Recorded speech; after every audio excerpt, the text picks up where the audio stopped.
เรื่องบันเทิงมารายงานเฮามาเริ่มต้นเรื่องราวบันเทิงในมือนี้กับ MV ใหม่ของหนุ่มมาดเข้มคนนี้กันดีกว่าซึ่งว่าหลังจากที่เพิ่นได้ปล่อยออกตามคลื่นวิทยุต่างๆแล้วเนาะก็ได้รับกระแสนิยมและกระแสต้อนรับกันอย่างหลากหลายเลยแหละและวันนี้เพิ่นก็ได้มี MV ใหม่ออกมาให้เห็นทางโทรภาพกันสำหรับเพลงซักสีของหนุ่มต้นจะหวนเวลาเพื่อแก้ไขเรื่องราวที่ผ่านมาเรื่องราวที่มันค้างคาจะได้ทำเพื่อวันนี้บ่เสียใจหากได้แก้ไขมันวันนั้นเจ้าคงบ่จากไปยิ่งคิดก็ยิ่งเสียดายกว่าจะมาผูกพันที่ใจกายปล่อยเพลงซักสีออกมาตามคลื่นวิทยุมาเป็นเวลาดนนานสำหรับซิงเกิลของหนุ่มมาดเข้มหนุ่มต้นอนิรุทธลูกศิษย์เอกลูกศิษย์หัวแก้วหัวแหวนของหนุ่มตีกุดาไล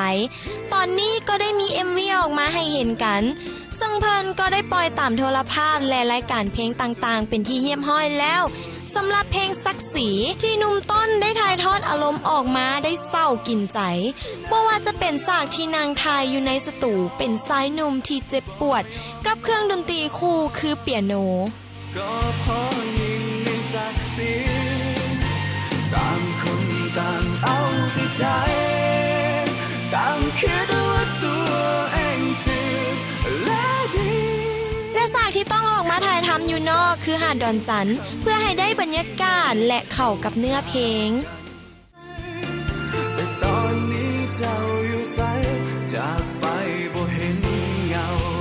ต้นเหตุเป็นเพราะสองเฮานั้นบ่ยอมใจอ่อนซึ่งเพลงนี้หนุ่มต้นก็บอกมาว่าทุ่มเทหลายให้สมกับที่อาจารย์ตีได้ถ่ายทอดวิชาให้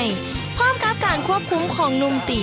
เฮ็ดให้หนุ่มต้นตั้งอกตั้งใจเพื่อบ่ให้อาจารย์ของเพิ่นผิดหวังสร้างเป็นลูกศิษย์ที่น่าฮักแท้ๆเอาเป็นว่าติดตามชมกันแล้วกันสำหรับ MV เพลงซักสีของหนุ่มต้นอนิรุทธซึ่งตอนนี้เพิ่นก็ได้ปล่อยออกทางโทรภาพกันเป็นที่เรียบร้อยแล้วต้นเหตุเป็นเพราะสองเขานั้นบ่ยอมใจอ่อนบ่ยอมงอนก็เพราะยิ่งในศักดิ์ศรีแน่สาวๆใดที่ได้ยินก็อย่าลืมฮีบฟ้าวกันจกเงินอยู่ในกระเป๋าออกไปซื้อแผ่นซีดีกันแล้วกันเด้อเพราะว่าหนุ่มต้นนี่เพิ่นบอกมาว่าเพิ่นตั้งใจขนาดเลยสำหรับอัลบั้มนี้พอถึงนักร้องหนุ่มไปแล้ววันนี้มาว่าถึงนักร้องสาวกันดีกว่าที่นอกจากจะเป็นทั้งนักร้องพิธีกรนักแสดงนักพากย์เสียงและอื่นๆอีกอย่างหลงหลายเลยสำหรับสาวเก่งของวงการสาวเลดี้ของเฮามื้อนี้เอ็มส้นได้ไปจับเอาบทบาทใหม่ของสาวเลดี้ให้แฟนๆได้เห็นกันว่าแต่ว่าบทบาทใหม่ของเลดี้นี่จะเป็นอย่างน้อ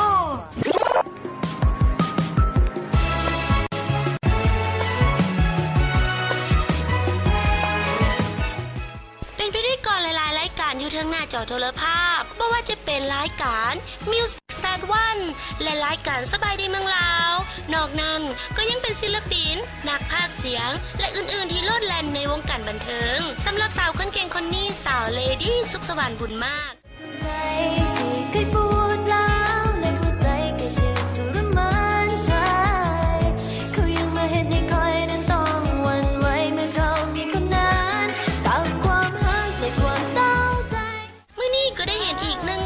ของเพิ่นนั่นก็เป็นการเป็นพิธีกรภาคสนามในรายการเกาะติดซีเกมและน้ำตาทุกๆนาทีที่เขามอบให้ใจต้องแตกสลายเมื่อเขาเอาใจไปให้ใครกันนะอีกหนึ่งคาแรคเตอร์ของเลดี้วะนี่ซึ่งสาวเลดี้ก็ได้เฮ็ดหน้าที่นี้ได้ดีก็ถือว่าดีหลายเลยแหละเนาะได้ว่ากลายเป็นสปอร์ตเกิร์ลไปเลยเจ้าขอบใจหลายๆเนาะสำหรับไอ้จอยนั่นเองตอนนี้เลดี้ยืนอยู่ทางขอบสนามจังหวะยังอยู่ในการเตะบาสของทีมชาติลาวซูจิเกมและทางทีมประเทศไทยก็คือมาจากทางชลบุรีซึ่งว่าสีสันของขอบสนามในมื้อนี้ส สังเกตว่าจะมีความตื่นตาตื่นใจหลายๆเลยเนาะโดยเฉพาะแม่นบรรดาทีมเชียร์จังหวะมาเชียร์กันกับบรรดาทีมชาติของเรานี่แหละเนาะแต่ว่าพ่อไปเบิ่งภาพบรรยากาศกันก่อนดีกว่าเลยว่าบรรดากองเชียร์ที่ว่ามาเชียร์ในมื้อนี้มีภาพบรรยากาศเป็นแนวใดกันเบิ่งแล้วก็รู้สึกกระตือรือร้นกับกีฬาไปพร้อมกับเลดี้ขนาดเลยเนาะเบิ่งเลดี้จะรายการได้ดีแบบนี้สมกับที่ว่าเป็นมืออาชีพกันเลยแบบนี้พิธีกรรุ่นหนุ่มน้อยก็ต้องเบิ่งเพิ่นไว้เอาเป็นแบบอย่างให้ได้เด้อพร้อมนี้ถ้าใครอยากเห็นเลดี้ในคาแรคเตอร์แบบนี้เนาะก็สามารถติดตามได้ที่รายการก็ติดซีเกมซึ่งออกอากาศทุกๆมื้อทุกๆวันเป็นรายการสดกันเลยตั้งแต่ 18:30 ไปจนถึง 19:00 นทุกๆวันจันทร์ถึงศุกร์เจ้าได้มีให้อย่าบอกว่าตื่นใจอย่าบอกว่าสุขใจทุกเวลานาทีมีใจเจ้าก็อุ่นใจคืนวันหัวใจซาบซึ้งใจกับภาพของเจ้าไม่ต้องคอยดูแลห่วงใยถือว่าสาวเลดี้ของเขานี่เอาใจเตรียมต้อนรับกีฬาซีเกมโดยเฉพาะเลยเนาะลงเทิร์นเป็นสาวสปอร์ตเกิร์ลโดยเฉพาะเลยถือว่าเก่งแท้ๆเลยและสำหรับตอนนี้เนาะพักกันก่อนและงานหน้ามาว่าเรื่องของความสวยความงามสัมภาษณ์เกี่ยวกับความรู้สึกการตื่นเต้นประทับใจของเพิ่นในงานประกวดมาต้อนมาฝากกันเป็นคำสัมภาษณ์ของนางสาวห้องอันดับ1และห้องอันดับ3นั่นเอง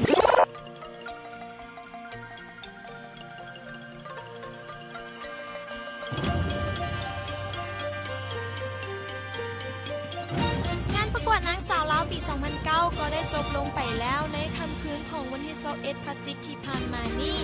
และก็ได้ตำแหน่งนางสาวลาวปี 2009 ไปเป็นที่เรียบร้อยแล้วหลังจากจบงานลงแล้วบรรดานางสาวลาวทั้ง5นางสาวก็ได้ดำเนินภารกิจต่างๆหลายๆอย่าง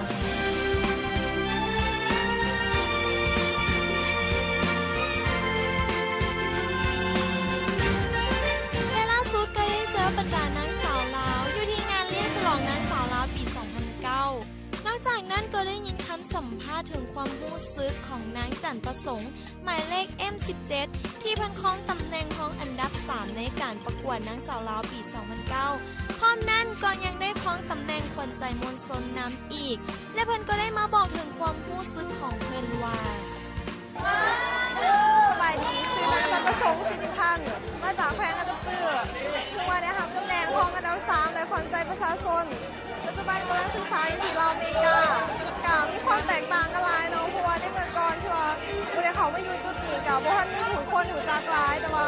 เมื่อได้รับตำแหน่งแล้วผู้คนก็ให้ความสนใจเลยก็ให้ความตอบรับเป็นอย่างดีประทับใจที่สุดกับนั้นคือไปเก็บโปรอยู่จอมประสาทเนาะคือสถานที่ท่องเที่ยวที่จอมประสาทมีความงดงามหลายแล้วก็มูคู่กับเป็นมิตรไม่ตีที่ดีเลยก่อนอีกมดเนาะน้องได้รับตำแหน่งแล้วหน้าที่ที่อินก็คือทำหน้าที่จากกองประกวดคือเผยแพร่วัฒนธรรมทางวัฒนธรรมของเราให้ทุกคนภายในประเทศสารทำหูแล้วก็ทั่วประเทศหรือว่าประเทศอื่นในทำหูฝากคิดหอดพ่อแม่น้องคิดหอดโดยเฉพาะเป็นน้องสาวคิดหอดแล้วก็ขอบใจหลายๆน้องที่ว่าสาวแข่งกันตะเปื้อโมให้น้องตั้งนานน้องในความใจประชาชนเลยขอบใจและก็ยังได้ยินความรู้สึกจากนางสาววงศ์พจันทร์หมายเลข M3 ที่ครองตำแหน่งของอันดับ1และก็ยังครองตำแหน่งนางสาวมิตรภาพนำอีกสบายดีค่ะอาจารย์นวงศ์พจันทร์รักษามาอีก3ซึ่งว่าได้รับตำแหน่งห้องอันดับ1แล้วก็ได้ขวัญใจมิตรภาพสำหรับก่อนที่ว่าจะได้รับตำแหน่งกับมีความแตกต่างกันหลายตอนนั้นจะแบบธรรมดายังบ่ทันมีไผฮู้แต่ว่ามาถึงตอนนี้มีคนให้ความสนใจหลายแล้วก็ติดตามเฮาคอยโทรมาถามว่าเป็นจังได๋ประมาณนี้เจ้าแตกต่างกันหลายเพราะว่าตอนที่ว่ายังบ่ทันรับตำแหน่งกับคนฮู้แบบว่าในฐานะหมู่กันแต่ว่าตอนนี้ในฐานะที่ว่าเฮาเป็นมิสลาวเป็นสาวลาวเป็นตัวแทนของสาวลาวอนาคตคิดว่าถามว่าเรียนจบแล้วเนาะกำลัง